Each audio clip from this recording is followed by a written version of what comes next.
MeloCat's expert chat.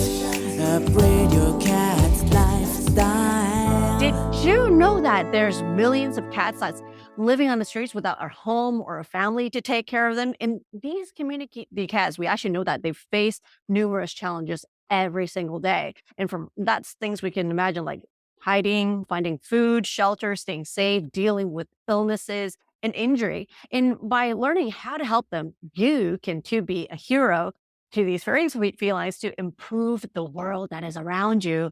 So just want to say hi to everyone. Hi to our special guest, Stacy. Thank you so much for being with us today. Hello. Hello. And welcome to MeloCat's Expert Chat, where we help you upgrade your cat lifestyle. Today, we have a very special guest, and that is Stacy LeBaron, who works to help with cats in the community. So thank you so much for being with us. But before we get started, let's just tell everybody a little bit about you. I'm sure a lot of people have heard of you, but just in case there's one person that haven't heard of you, Stacy has been involved in animal welfare for over 20 years, and she currently hosts a weekly podcast that is called the Community Cats Podcast, where she interviews nationally and internationally renowned experts helping with the problem of cat overpopulation, as well as things like cat welfare. In addition to the podcast, now she's committed to the model of virtual education by holding 3 weekend conferences: the Online Cat Conference, the United Spay Alliance Conference, as well as the Online Kitten Conference, which I go to extensively. Big fan of it, by the way. That's how I found you. Not only that, she hosts day-long sessions that's covering specific topics around topics such as feline leukemia, behavior, and fundraising. And at the end of the year 2020, she also partnered with Neighbourhood Cats to hold monthly virtual trapper training and certification workshops to better introduce individuals to best practices for trapping the community cats in their area. And previous to starting the podcast, served for 16 years as the president of the Merrimack River Feline Rescue Society, also that is known as MRFRS. Under her leadership, the MRFRS assisted over 105,000. That's a lot. I was trying to count my zeros and I was like, okay, yeah, that's right. 105,000 cats and kittens through a variety of innovative programs. Among the MRFRS programs are 2 mobile spay and neuter clinics that are known as Cat Mobiles and Adoption Center in Salisbury, Massachusetts. And not only that, she ran the MRFRS, the mentoring program, which began in the year 2011 and assisted 11,000 cats through its work with 77 different animal welfare programs in 14 states. Woo! And not only that, she has a podcast, and she also served the board of the United Spay Alliance, which is also known as Feline Fix by 5, and is the president of Positive, love the name, by the way, Positive Pantry, and working on several other initiatives to help service community cats that is everywhere. And today we're going to talk about a lot of things. So everyone keep your eyes and your ears peeled, because we'll talk about how we can feed and house the kitties and how to tell if they actually need our help. That's a huge discussion and debate a lot of times when we talk to the people in the cat community, and what we can do to actually make these cats' lives better. But before we get started, let's share a little bit with Stacy and have her share a little bit with us and what she does and why it is important to turn your passion for cats into action. Let me share just a little bit. So what we do is we help people become better cat parents, be it cats that we have ourselves or the cats that we take care of in the community. So a lot of us just call us like the godmoms and goddads of the kitties. So I guess we'll put that in the same umbrella. So can you please tell us a little bit more about Community Cats Podcast and exactly how do you help these community cats? Yeah. Well, MeloCat, thank you so much for having me on the show. Looking forward to this conversation. I'm so used to be on the interviewer side. It's always interesting when I'm on the interviewee side. So this is great. And I'm thrilled to be able to share about the work that we do at the Community Cats Podcast. And just to give a little bit of a background for sure, you had mentioned this is the place where you turn your passion for cats into action. So if you ever have a question about, should I be helping this cat, or is something going on with my cat in my house? How can I find those answers and the solutions? We really hope that the podcasts and our educational events will help answer those questions for folks. When I was working at the Merrimack River Feline Rescue Society doing my mentoring program, I helped 70 plus organizations, but I had over 400 groups on my waiting list of Whoa. folks that were looking for help with setting up what we call a trap-neuter-return program. So that's my bedrock, is working with cats that are outdoors and in the community. And as you said, determining, is this a cat that needs my help? Is it a cat that I should just say, wave as he's going through the backyard and say, hey, nice to see you today. So it's trying to determine what is needed in your community for cats that are outdoors, as well as you decide to take a kitty in, want to adopt a kitty. How can you help that cat in the house too? We've talked extensively about some of the solutions that you've had, but it's about bringing the voices of all these folks that are working to help cats, bring them together into a common place, because sometimes we feel very isolated too. Being a cat lover, it's isolating. And I Yeah. want this to be a space where people feel comfortable coming forward, talking about their challenges and sharing their successes. You have so many incredibly strong and positive stories all around the world. And that's what we're all about at the podcast, is being able to share and learn from each other. Yeah, as I mentioned earlier, I'm a huge fan of your content. So I've been absorbing it a lot in the past few years. I can't remember when I started. So all the online courses and all the conferences, I think it's not the first time we've just seen each other. Absolutely love it. For everybody who's in the audience, if you've never heard about them, I would highly recommend you to jump onto one of their mini modules or even the big conferences just to learn about what it is that they have to share. Every time I learn something, just when I thought, I'm like, "Ah, I know this topic already." That is so not true.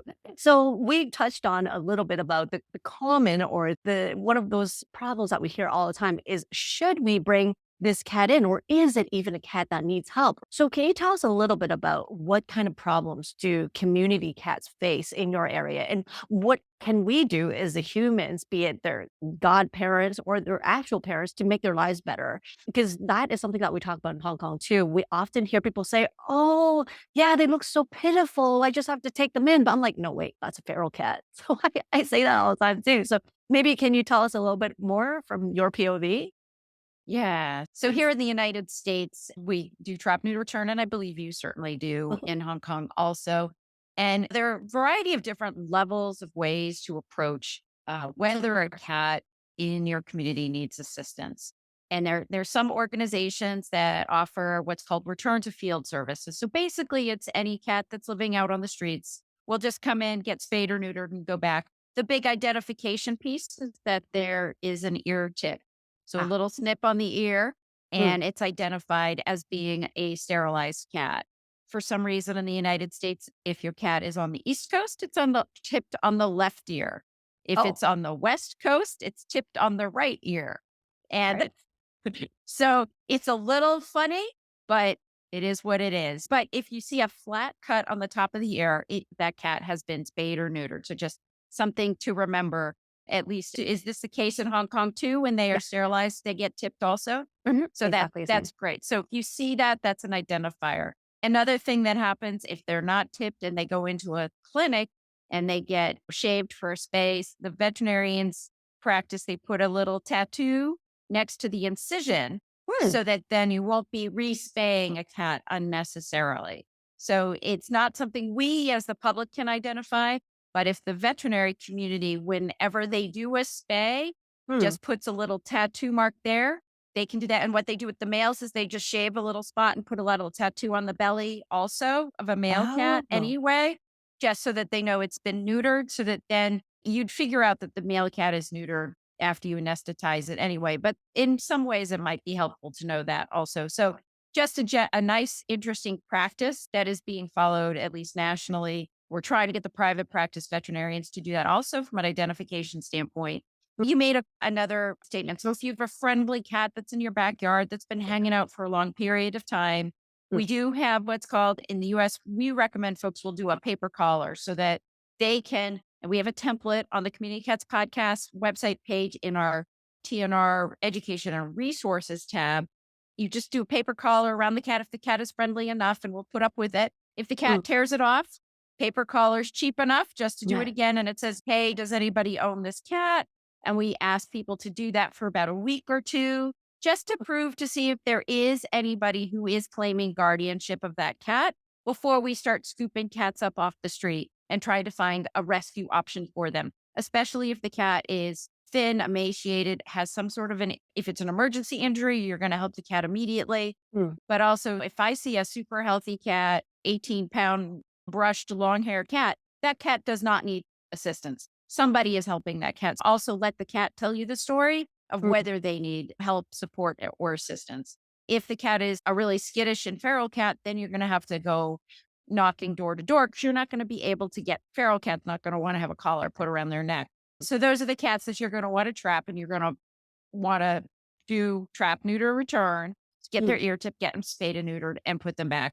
Providing appropriate shelter. So there's a whole variety of different types of shelters out there and feeding stations, and making sure you have enough for the balance for the whole colony that's there. And there's just a wide range of different ideas of how to take care of cats out in the community. You can go from a 2-star hotel to a 5-star hotel in terms of the types of shelters that you have out there. We had some that were plug in to heaters and solar powered and all of that type of stuff. Yeah. So you can go, to a very high end community cat shelter if you want to. So it's not a bad life for a cat if you can provide some of that extra support for them.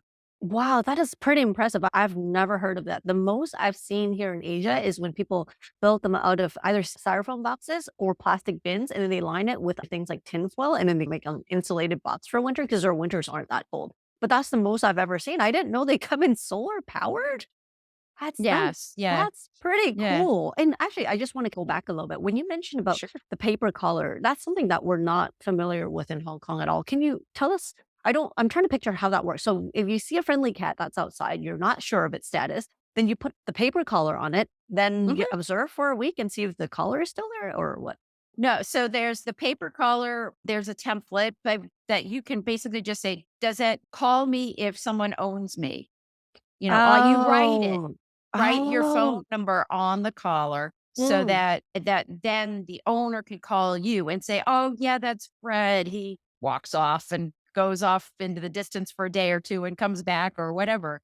So you just put the paper collar on with your phone number so that Ah. you're trying to find out. And it's funny because oftentimes you'll put a paper collar on with your phone number. Multiple people will call you and tell you that they're feeding this cat. And so it's actually develops a phone tree. And then you'll be like, oh, and this is the person who really took Fred into the vet to get neutered or whatever. It's really good information. And I've had probably in the last month, at least half a dozen situations where people have used that paper collar and they've always found an owner for that cat Oh, through that process. oh, that really warms my heart. It is always good to know. It's like, Yeah. yes, that's why you're 18 pounds and looking great. Wow, that's great. Because I've been Right. doing a lot of traveling lately, and everywhere I go, I'm just observing the condition of cats, and it just makes my day when I see that. Another thing is in relation to what we're talking about, keeping, the cats in the community, is what can we actually do to help these community cats stay healthy? And what are some of the common health issues that they face from your experience? Oh, did you see that?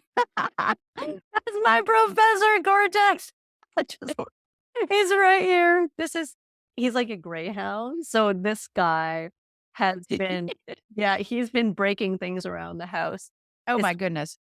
it's the first time I have a cat that's like a greyhound, and I'm still not very used to it. So if you see somebody destroying things, that's him. Okay, so let me go back to what I was saying. So health issues, right? So what can we do to help them stay healthy? And what are some common health issues? And why are you passionate about specifically cats with feline leukemia? Because I mentioned earlier that you guys actually have feline leukemia days on your platform. So why Yeah. why that? So, I'll go answering the first question in terms Mm, of how to support community cats first and foremost.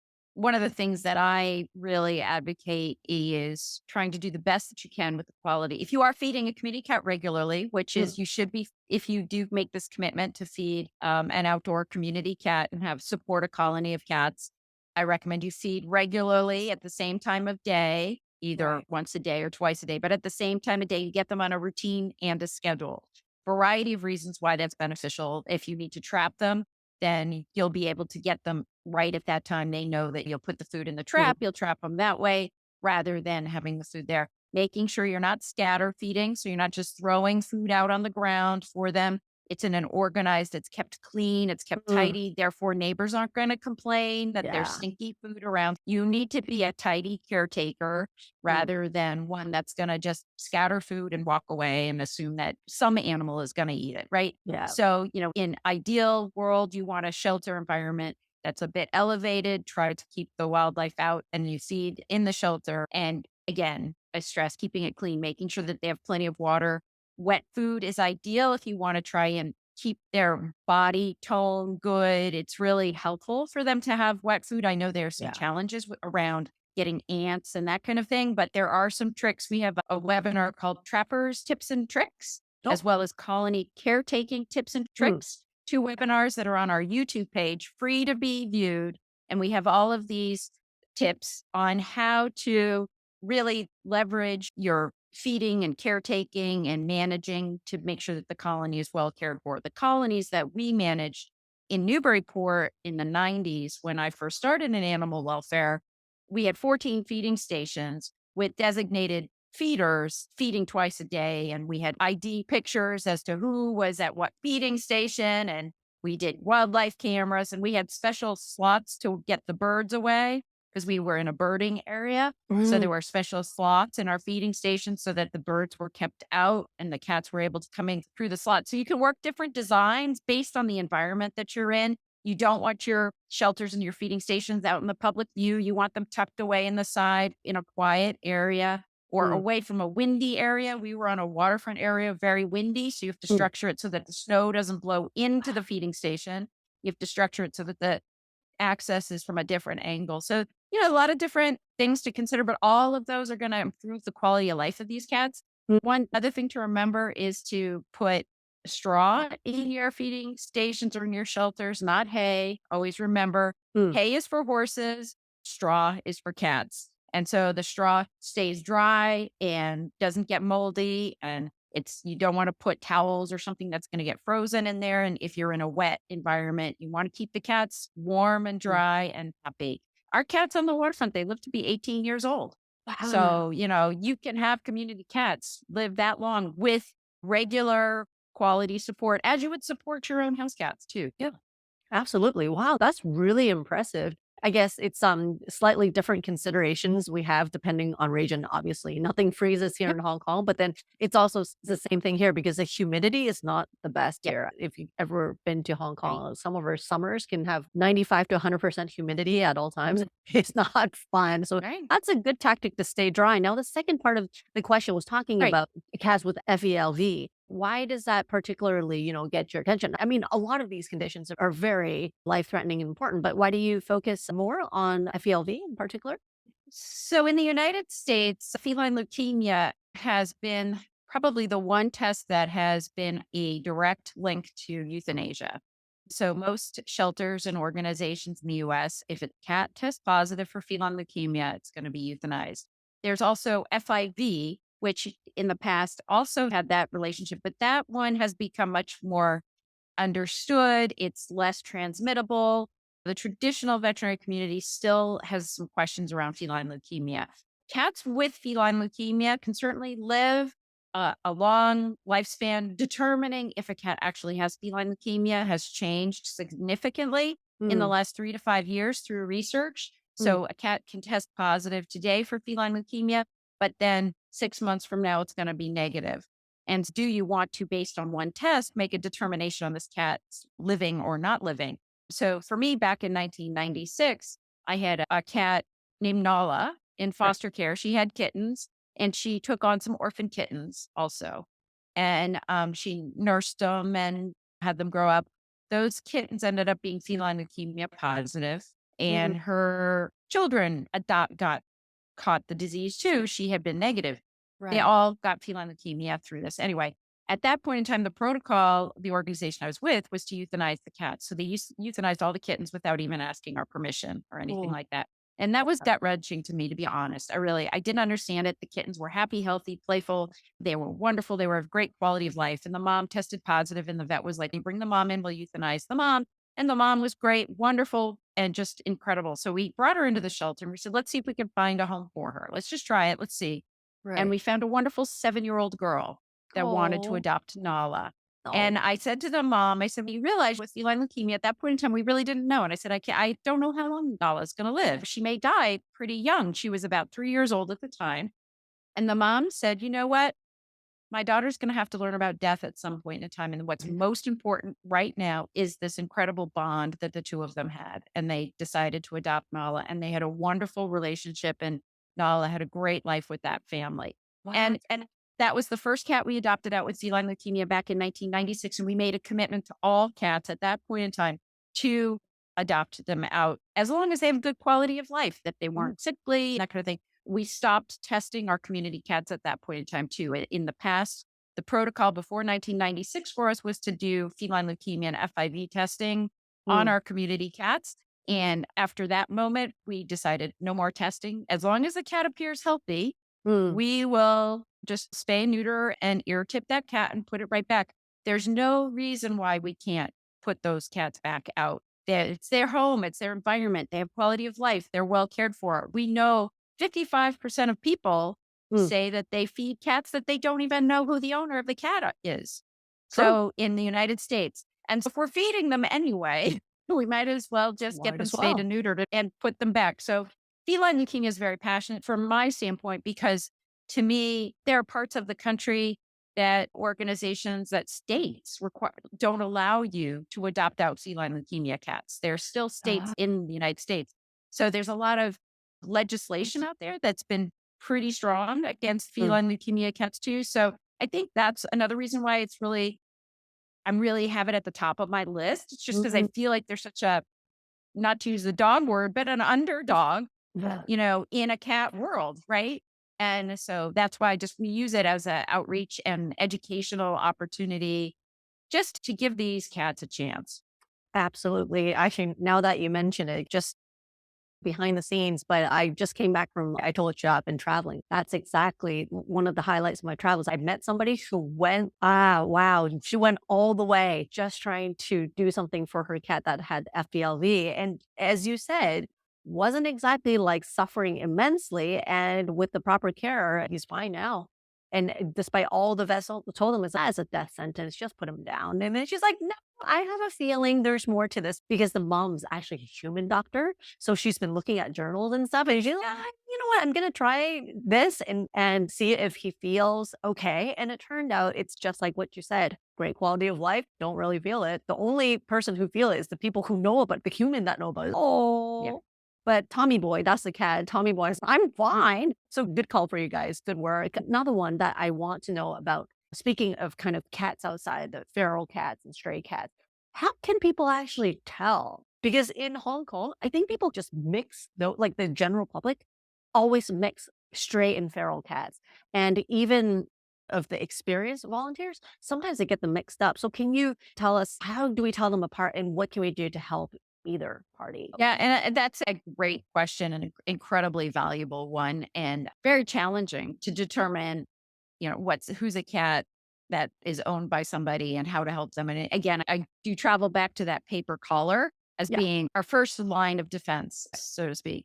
And then after that, we will put in a plan in place, working with notifying the community, even putting flyers up to say, hey, we're going to be trapping in this neighborhood to get the cat spayed or neutered. So if you have a cat that's indoor, outdoor, make sure you get that cat in. Each neighborhood is different. Some neighborhoods it's not appropriate to be so public about your trapping efforts. And then in other areas, it's okay to be public. For us, it's figuring out how to get the word out to the neighbors to say, hey, if you don't want your cat getting ear tipped, bring it inside. If you want your cat to get free spay neuter, just leave him outside. He'll get trapped and go to the clinic and come back with a little air tip, and you'll be fine. A rabies vaccine, and you'll be fine. But it's one of those things where you try to use the channels of communication in your community to determine whether or not these are cats that need help or not help. And again, I do feel that paper collar is something that people forget. Talking one-on-one with your neighbors, people go, oh, I posted on Facebook about the cat, or on WhatsApp, or on whatever app you're on. You didn't talk to your neighbor next door. So, talking one-on-one is time consuming, but extremely important. And be human, be back and talking to your neighbors for sure. Yeah, absolutely. It's kind of like people that's looking for, was it like missing people, missing children?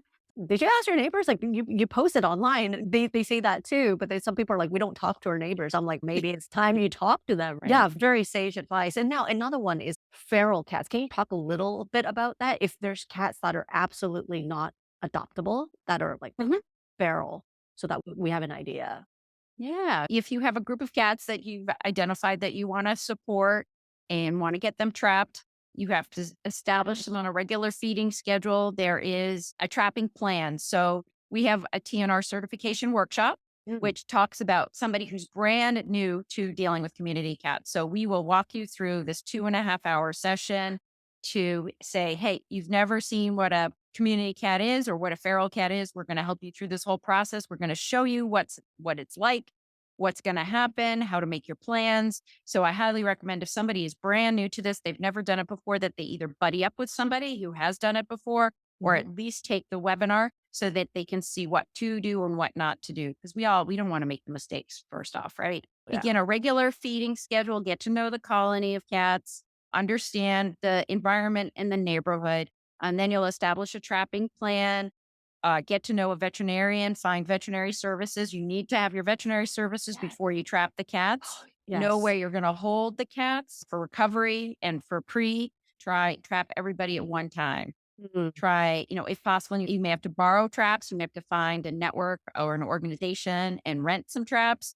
But if you can do everybody at once and get to 100% sterilization, your colony will be in 5 to 7 years, most likely your colony will be down to very few cats.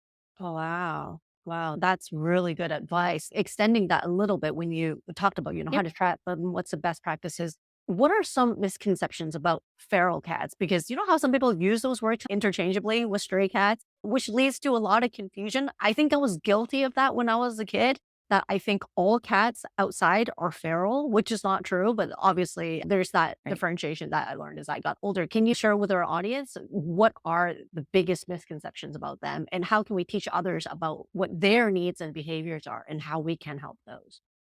Sure, definitely. So I'll start with community cats. My definition of community cats is basically 4 paws on the ground outside. That's a community cat. So if any cat is out there, 4 paws on the ground, it's a community cat. A feral cat is really a cat that was technically definition born in the wild. Okay. Behaviorally, a feral cat has been born outside or has reverted to feral cat tendencies. They're very shy. They're not, people think feral cats are aggressive. They're not. They're very, very shy. When cornered, they can become agitated, but not in an aggressive towards the person way. So if you trap a feral cat, they can get agitated in the cage a little bit in the trap, but it's not in an attacking way. I feel that cats that have suffered abuse, when I've worked with cats that have been abused, they are aggressive towards me. A feral cat is going to cringe in a cage. It's going to hide. It's really going to do everything possible to not lash out. The only time it would lash out is if it's trying to break out and try and climb the walls and the ceilings, and, that kind of thing. They just want to be away from people, from stress. They like small, dark spaces. They're very rarely seen during the day. They're nocturnal. They're out at night. And so they're really not a nuisance type animal. They're just, they live lightly on this earth, really. And so when you see a cat kind of lazing around during the day, usually that's a socialized cat that's either been abandoned by somebody or it is the community cat that's owned by 5 families in the neighborhood and they all don't know it. The whole process of feral cats, the origin of feral cats comes around between like Adam and Eve. They start out as house cats and for whatever reason they get let out and they're not spayed or neutered and their kittens become feral kittens. And that's the beginning of the feral cat colony. And so, I talk to people a lot too about kittens. And if you see kittens out there and, what age is a good age that I can start socializing the kittens? And I find it depends because if it's a kitten descended from a house cat that's a socialized cat, that kitten's much easier to socialize than a kitten that is like a 3 or 4 generation feral kitten where grandma was a feral, mom was a feral, and those kittens are much harder to socialize. So I hate to put an age range on kitten socialization because we really need to work on understanding the family genealogy really to Right. help us. Yeah, that's very interesting because here in Hong Kong, a lot of people misconstrue the feral cat is the adoptable cats because, as you say, they're not aggressive. They just want to break free. So people don't really see them as being attacky or seeing as something that would hurt humans. They're like, oh, yeah, this cat would get used to home. But then the thing is, when they had them for a period of time, they're like, I've had this really skittish cat. It just doesn't want to bond with anybody. I'm like, that's probably because that's a feral cat you got. They're like, "Oh, but they get better." I'm like, "It's not okay, first of all, it's not a disease. They're just wild. They're just like Tarzan, right? Tarzan lives in the forest." And Yeah. I'm like, "You have to understand that some cats are like that." But I'm like, "Have you tried to maybe just do the TNR and just put him or her back?" It's like, "Oh, that would be so cruel." I'm like, "That's what you think." But you have to understand what they need. So going back to what we're saying. So I think that's something for us to think about and definitely attend your, did you say 2.5 hour workshop?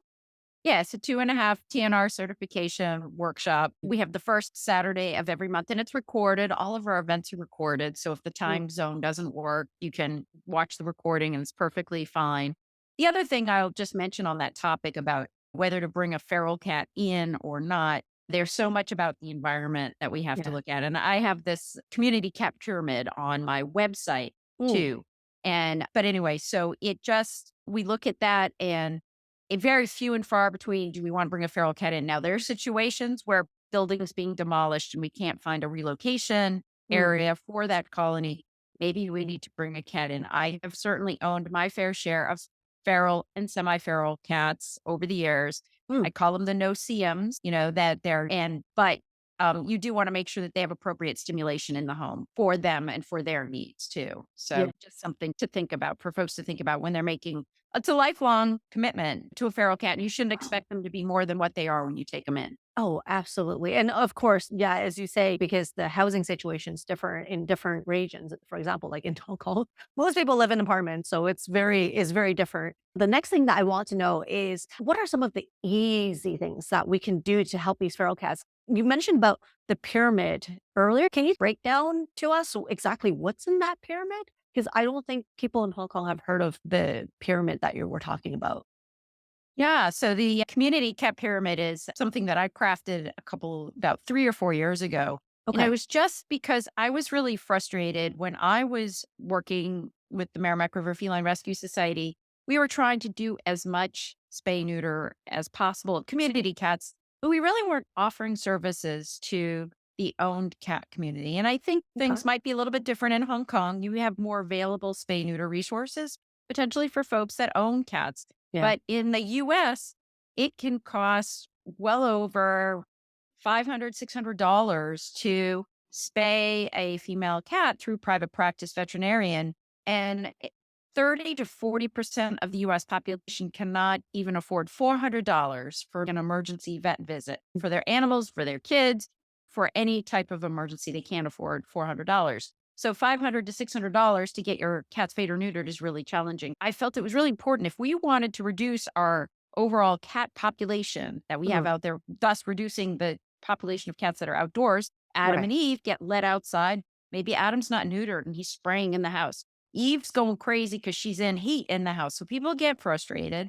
They let the cats out, and then that's how it all starts. And so let's get those cats, Adam and Eve, before they get let out. So this pyramid is trying to guide animal welfare organizations to focus their resources on spaying and neutering owned cats first as at the Mhm. largest volume in order to make the greatest impact on reducing your outdoor cat population. If you focus on spaying and neutering the owned cat population, you're going to end up having more cats being in the home and less cats being outside.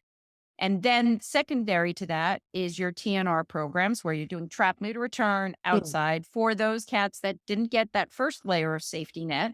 You're getting those cats done, TNR. Then you're going to do adoption and rescue. And at the very top, that's where you're trapping and relocating cats, putting them in barns, making them working cats, or in the case that you were just talking about, having a feral cat in someone's home or a semi-feral cat. Mm. I often would adopt a very friendly cat with a Mm. semi-feral cat as a buddy cat to the Oh, friendly cat. So if someone cool. was going to be in an apartment at work 12 hours a day. They had one cat. They thought the cat was lonely.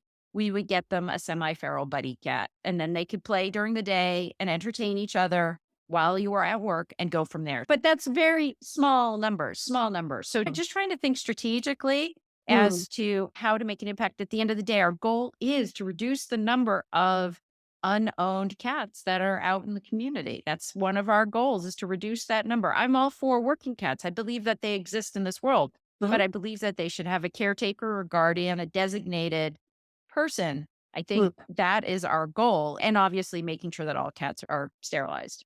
Yeah, actually, when you mentioned that pyramid, it reminds me a little bit of the Maslow's hierarchy of needs at the same time. But then it's also like in reverse, it's talking about the resources, the allocation of resources. So that's very interesting because here in Hong Kong, because as I say, most of us live in apartments. So it's not very often that you actually hear people have indoor, outdoor cats. But that said, we have something called shop cats, which is like what you just said. They're like working cats, so they live in a shop, but they're free to go out during the day. And I see that sometimes is that they would have one unfixed male and the whole entire community's cats. Suddenly you just hear all these kittens coming out of nowhere.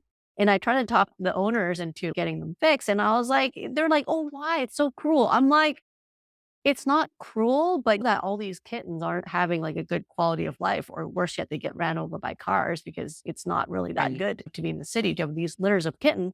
Yeah, some of them, they're like, oh, I didn't realize. I'm like, really, it takes one guy to make everybody pregnant in town. Right. One other thing to think about, I just want to add in here, one other thing to think about is that if you got that cat neutered, the cat would stay closer to the shop.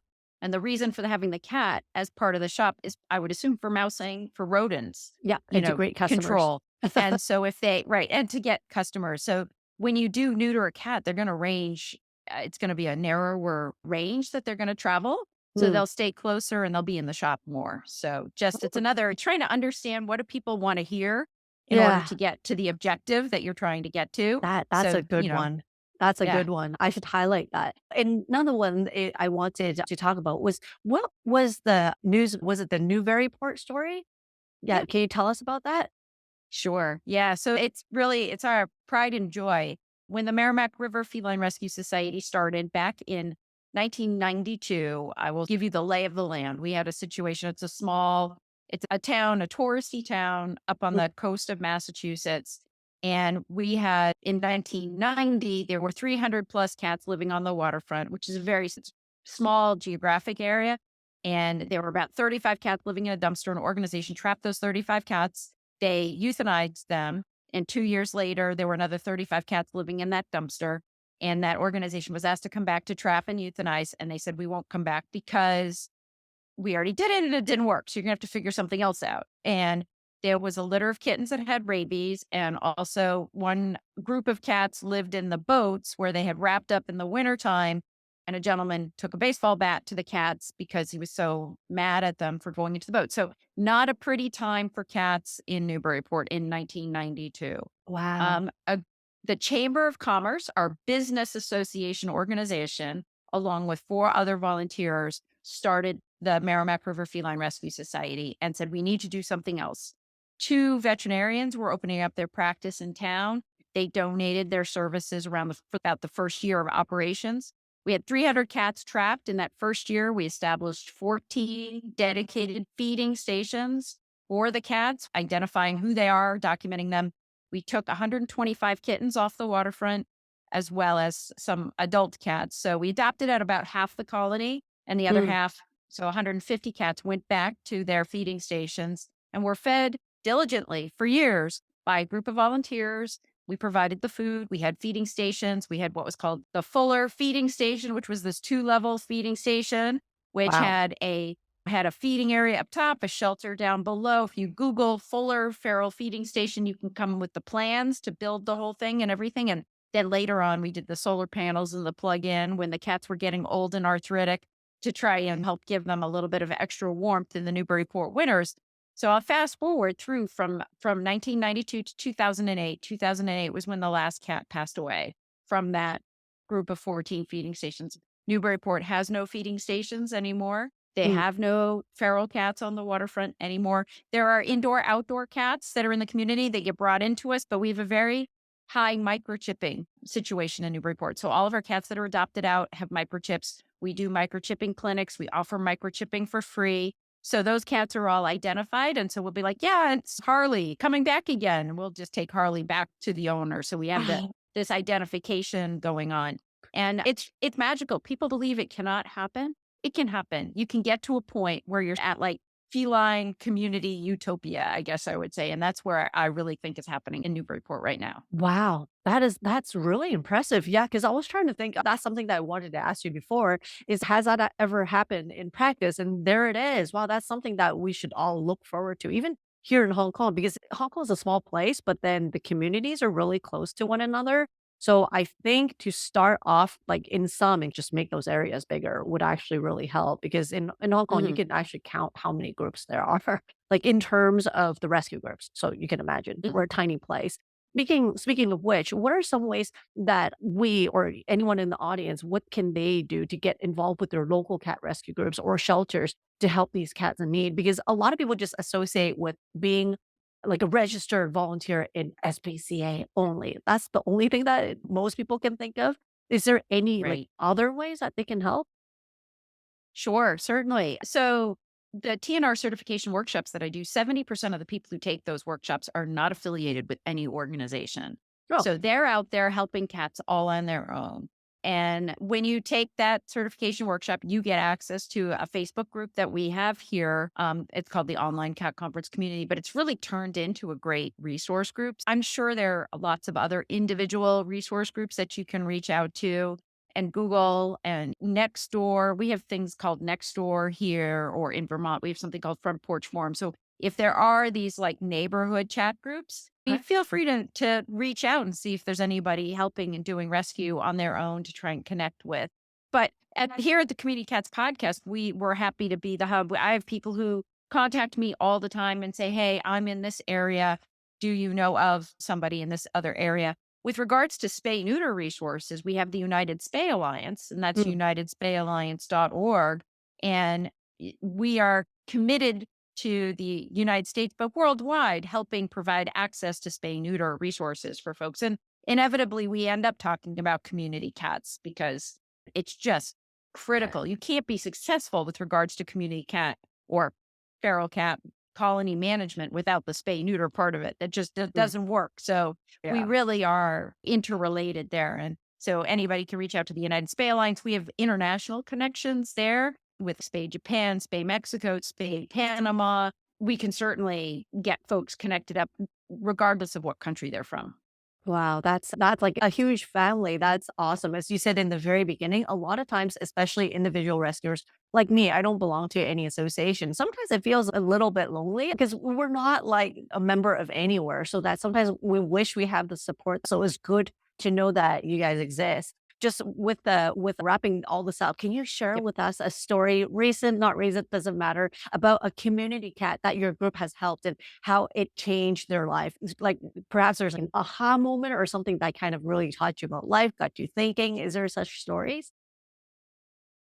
Yeah, it's a story about a group of cats, and Mm. it's one that stays with me forever. And it may not be pretty, but it's a happy ending story. I'll tell you that one first off. Oh, So, when I first started out in animal welfare, I never grew up wanting to be a veterinarian or anything like that. I wasn't, I grew up thinking I was going to be an architect. So, oh, I entered into this field by accident, put it that way.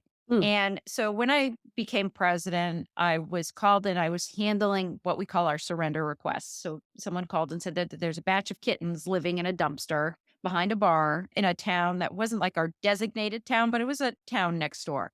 mm, And I said, they're like, I think the kittens really need help. So I go and I look at the bar. I am very new to this, very new to the whole concept of TNR. And I go look at the bar. There's 30 kittens in this dumpster, all with like goopy eyes uh, and beer bottles smashed all over the place. And in the woods, I could see about 50 or 60 cats, adult cats looking in. And this was like their like nest where they had all these kittens. And I just stood there and I absorbed it for a moment. And I said, we should not have to see this anywhere in the world. This should not be happening. This is not right. We trapped all those kittens. Every kitten either had 1 or 2 eyes removed. We adopted those kittens out. All of the adult cats were spayed and neutered. Obviously, this was over a course of probably about 6 or 8 months. It took a while to get the whole colony spayed or neutered. At this point in time, there are no cats living behind that bar. So it's all a happy ending at the end of the day. But I don't want anyone to be faced with what I saw visually. And I know we still are. We still are. So many of us that are out there are still faced with these challenges. And so then my second thing is, then I'm going to help get you the tools to believe that you can make the difference so that then you can assist that situation and ensure you're not going to see it again. Because all those kids were loved, all those cats were loved and cared for, but it just wasn't right. They just didn't get what they needed from day one. And that's what I'm about, is trying to make sure that folks that are out there that need access to the tools to be able to help these cats, I'm here to help with that. And they shouldn't feel alone, and it shouldn't feel impossible. Be positive, believe in yourself. I have that vision in my mind because I don't want that to happen anywhere else in this world. Oh, wow. And that takes a very big heart as well. I'm glad you end up doing something about it, and look at where it took you. That's the thing about life, right? I guess you should expect to get a lot of emails from me, because part of my channel is I go around everywhere and I film cats in different countries and learn about them. Just make a long story short, I just came back from Macau, and they are the cleanest cats you'll ever see. I go to Southeast Asian countries all the time, Singapore and Macau and Taiwan. The cats I see generally don't have fleas or ticks, not even ear mites. It's quite rare, like maybe in the suburbs. But like, I just came back from a day trip in Macau. I was in the city, and the ones, even the community cats, some of them are skittish, but then I can, like, when I was luring them with treats and I tried to pet them, and I was like, nope, no fleas, no ears, nothing. So I was like, yes. So expect pictures from me. I took so many. So I'll share with you if I see any regions that need desperate help. Hopefully not like the ones that you saw, but if I do, I'll definitely tell you. It's like, I need them to do something here. But thank you so much for being with us, Stacy. Learned so much. Love your stories. Love what you do. Everyone, I know we can't see you or hear you right now, but virtual round of applause. Just want to say thank you once again for joining us today and sharing your knowledge about how we can help these community cats. And we hope that our listeners have learned something new and will be motivated to do even more to help these cats in need. And everybody in the audience, please do feel free to visit their website at communitycatspodcast.com if you want to learn about the Community Cats podcast or help them with the work. I will include those links that we mentioned in this video podcast in the description. Thank you so much, everybody, for listening and watching. Thank you so much, and we'll see you again soon. Thanks again, Stacy. Meow. Meow. Thank you.